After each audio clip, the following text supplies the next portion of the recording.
Hey, George, can I ask you a vape geek question that I couldn't really ask without this amazing internet we're talking about? I would love for you to ask me a When question. you're chilling out, having your own little vap cap session at home, just me and my vap cap. I'm George. I'll hit my vap cap, and just however you do that, whether it's the end of the night or whatever. What do you do, bro? Like you low temping, you're high temping, you're like single torch, double. What's George do when he sits down with his vap cap? Yeah, how does George vape on his vap cap? You know, it really depends on the day. Was it a good day? Was it a challenging day? Or was it kind of day? I mean, come on, guys. You get those days where you kind of get to that point where you can actually step away and you just almost like close your eyes and shake your head and take 2 deep breaths in a row. And it's like, wow, that was intense. Maybe it's time to put in that perfect strain for the day, and maybe start on the low temp side of things and enjoy and savor the flavor. And then just I'm a big proponent of the micro dose. That's a big part of the reason why the titanium tips, for example, have the ability to put that screen in that small position. So start small, and it's just another fun thing that I encourage people to try out is put a tiny little bit in, heat it up, and take a couple puffs, and then just set it down for 3 to 5 minutes as you kind of move on to something else, and then really assess, how is that? Where am I? Where do I want to go? And how do I feel like I want to get there? I don't know if that answers your question now, Jerry, but that's kind of a summary of the way you gave me some the things George can go. answer that I love, bro. Yep. That was the George answer. I can resonate with that so well. Austyn was pulling some fat clouds. Holy shit, man. What are you doing over there? I'm running it, man. The power of the Dynavap, dude. How are you heating it? Are you induction? Yeah. I've got induction. You're way past the click. No, I'm not. Uh-huh. Well, I mean, okay, in the induction heater, yes, because it's been powered down a smidge. But listen, I've been doing it for a little bit of time. Right. I hear you. Tell you something. I hear you. That's pretty thick. And then I talk shit and I just fucking get busted. Yeah. That's how we do it. Now you got to do a dab. Now you gotta load. It's so terrible. You're still hitting it. Tab. I know.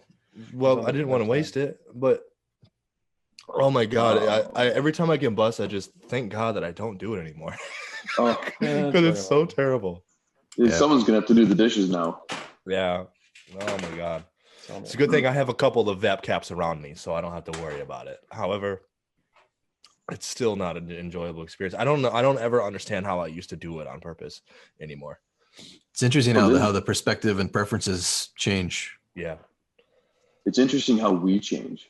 That's something I've been kind of dwelling on the last couple of weeks. Is it, who are we, right? Well, if we're going to understand who we are, here's just kind of a fun thought.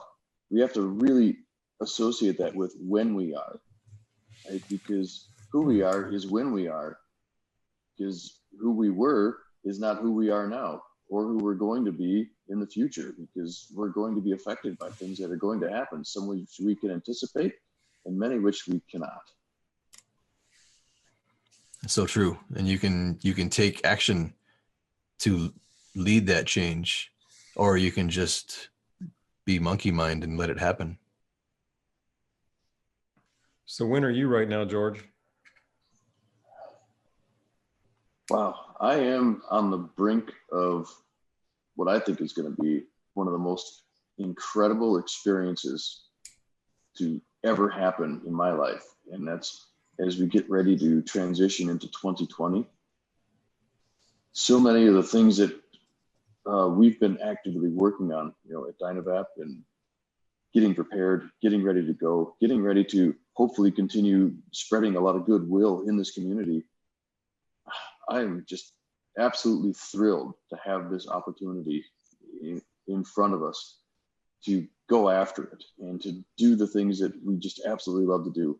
and be able to spend the time with the people at the shop that, just, it's so engaging to walk around and see people smiling and see people happy doing what they're doing, and just excited to go to work and make some of the coolest things that we possibly can. And it's getting even better as more of the staff that have been there for a while are feeling more and more comfortable to just, if they've got an idea, to say something, to bring it up and to go after it, to pursue it. And that we can leverage the abilities of having a company, not just for my benefit or for some of the other people that have been there longer, but literally for everyone that's there, to empower them to go after the things that are important to them in their lives. And it just keeps getting better. That's what I'm excited about. Sounds like you have an amazing work culture. Like your company has an amazing culture. Like everybody is into their job and into the company. Sounds amazing.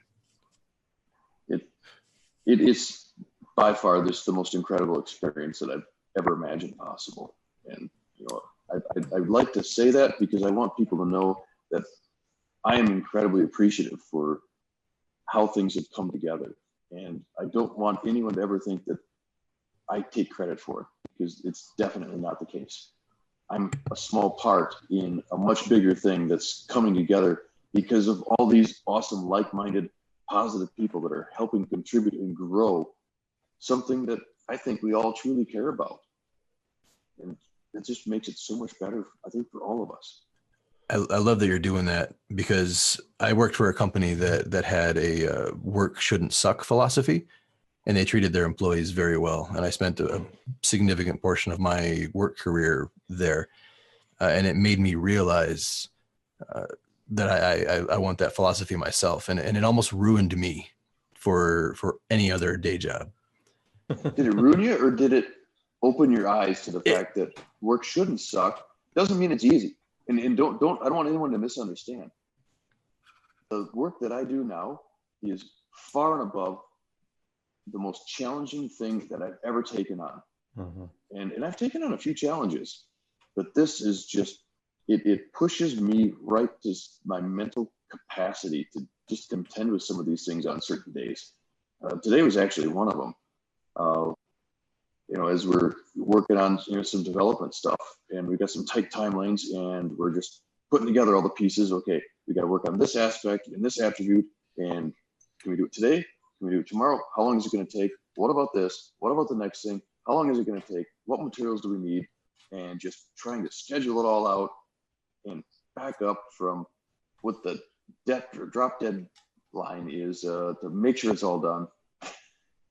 Oh, it was intense, but it's awesome.